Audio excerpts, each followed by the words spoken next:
2026 বিধানসভা নির্বাচন যত এগিয়ে আসছে ততই গুরুত্বপূর্ণ হয়ে উঠছে একটি প্রশ্ন, রাজ্যের আগামী মুখ্যমন্ত্রী কে? আর এই প্রশ্নে সবচেয়ে গুরুত্বপূর্ণ বিধানসভা হলো বারাসাত। শুভেন্দু অধিকারী বাংলার মুখ্যমন্ত্রী হবে। এত বড় এতটা নিচেই বাঙালি মনে হয় নামিনি। আমরা শুভেন্দুকে চাই না, মমতা ব্যানার্জিকেই চাই। নওশাদ সিদ্দিকী বিজেপিকে সুযোগ করে দিচ্ছে। মানে 2026 ইলেকশনের পরে যদি নওশাদ সিদ্দিকী তিনি মুখ্যমন্ত্রী হিসেবে বাংলা আসেন, তাহলে বাংলার অনেক পরিবর্তন ঘটবে, অনেক উন্নয়ন হবে। মমতা ব্যানার্জিকে সরিয়ে যদি কাউকে নিয়ে আসতে হয় তাহলে তো বাংলা ফের অশান্তি লাগবে।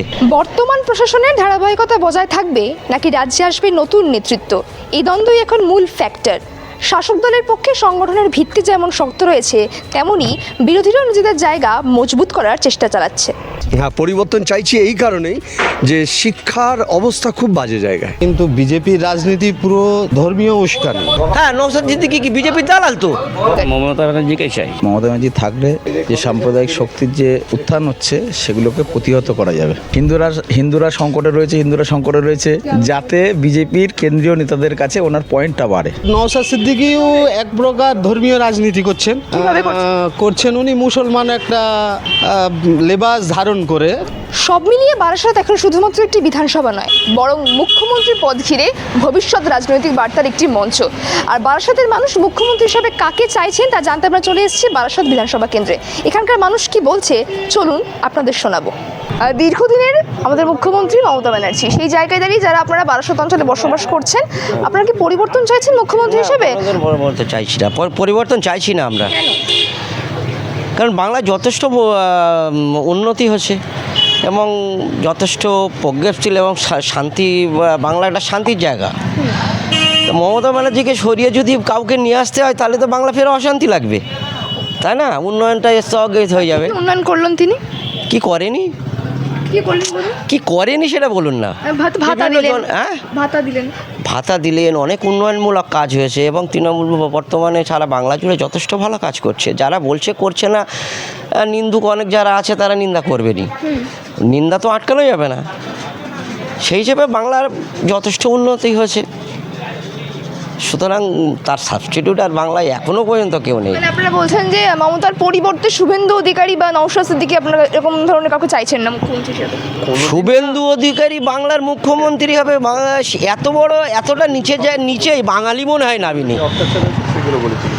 শুভেন্দু অধিকারী বাংলার মুখ্যমন্ত্রী হবে, আমার মনে হয় না বাঙালি এতটা নিচে নামিনি, কোনো যোগ্যতাই নেই তার। আর নওশাদ সিদ্দিকী একটা সামান্য একটা জায়গায় লাফালাফি করে সেন্টিমেন্টে ক্রিয়েট করে ভোট কাটাকাটি করে উনি তো বিজেপিকে সুবিধা করবেন। যে 294টার মধ্যে 50টা জায়গায় যে সিট দিতে পারবে না সে মুখ্যমন্ত্রী হবে, এটা হাস্যকর ব্যাপার। দাদা, আপনি কাকে চাইছেন?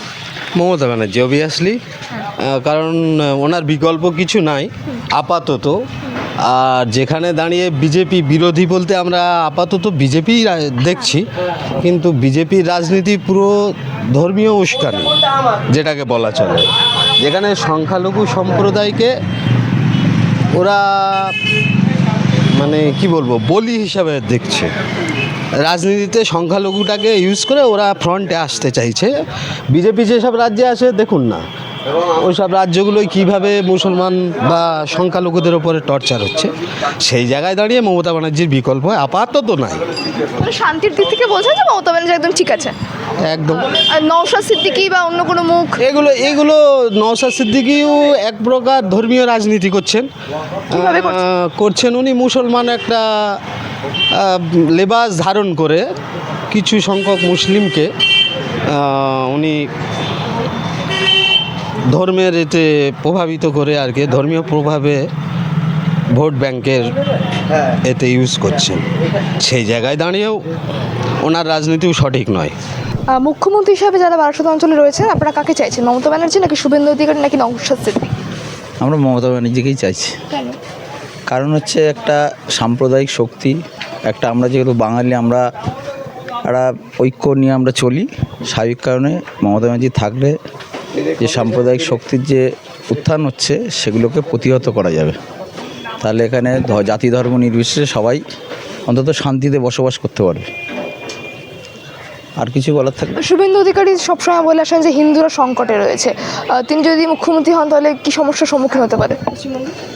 আসলে ওনাকে ওই স্ট্র্যাটেজিটা কেন নিতে হচ্ছে, যেহেতু উনি তৃণমূল থেকে বিজেপিতে চলে গেছেন, স্বাভাবিক কারণে ওনাকে বেশি করে হাইলাইটস করতে হচ্ছে যে হিন্দুরা সংকটে রয়েছে, যাতে বিজেপির কেন্দ্রীয় নেতাদের কাছে ওনার পয়েন্টটা বাড়ে।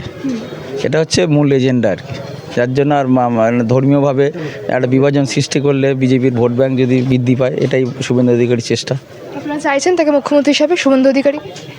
আমি চাইছি না ব্যক্তিগতভাবে।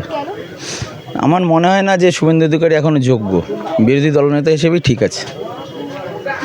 হিসেবে ঠিক আছে, অন্যদিকে নওশাদ সিদ্দিকী বা অন্যান্য যারা রয়েছে, আসল দলগত যে অবস্থান রয়েছে তাতে ওরা ওই জায়গায় এই মুহূর্তে আসতে পারছে না। কারা? নওশাদ সিদ্দিকী বা যারা আদার্স লেফট ফ্রন্ট যারা আছে, তাদের এই মুহূর্তে যে ধরনের ভারতবর্ষের রাজনীতি সম্পৃক্ত রয়েছে, তাতে করে সেই শক্তি এখন উঠে আসা খুব মুশকিল এখানে, যেহেতু এটা ভোটের পোলারাইজেশন এটা করে ফেলেছে, এটা বিজেপি এটা করেছে, এটা ঘটনা। স্বাভাবিক কারণেই সেই ভোট ব্যাংকটা তাদেরও তো তৈরি হয়নি। পশ্চিমবাংলা 10.5 কোটি ভোটার, সেখানে দাঁড়িয়ে সেই সংখ্যাটা এখনও তৈরি হয়নি, হয়তো সময় লাগবে, এবং কালের নিয়মে আগামী দিনে কী হবে সেটা তো আর বলতে পারবো না। এই মুহূর্তে সেই জায়গাটা নেই সম্ভবত। আপনি বললেন যে আপনি মুখ্যমন্ত্রী হিসেবে মমতা বন্দ্যোপাধ্যায়কে চান, তিনি অনেক কাজ করেছেন, উন্নয়ন করেছেন, তা রাজ্যে চাকরি নেই, চাকরির অবস্থা তো ভীষণ রকমভাবে খারাপ, তার বদলে তিনি ভাতা প্রকল্প শুরু করে দিয়েছেন এখানে। দেখুন, যদি বলেন যে বামফ্রন্ট অ্যাকচুয়াল যারা লেফটিস্ট, যদি বাম জামানা যারা লেফটিস্ট যদি আপনি সেটা দেখেন, হয়তো ভাতার কথা বলছেন, এটা কিন্তু বাম জামানায় দেয়া হতো, কিন্তু সেটা সার্বিকভাবে সেটা ক্লিয়ার হতো না। যারা হয়তো কমরেড ছিল বা যারা, তারাই ভাতাটা পেত।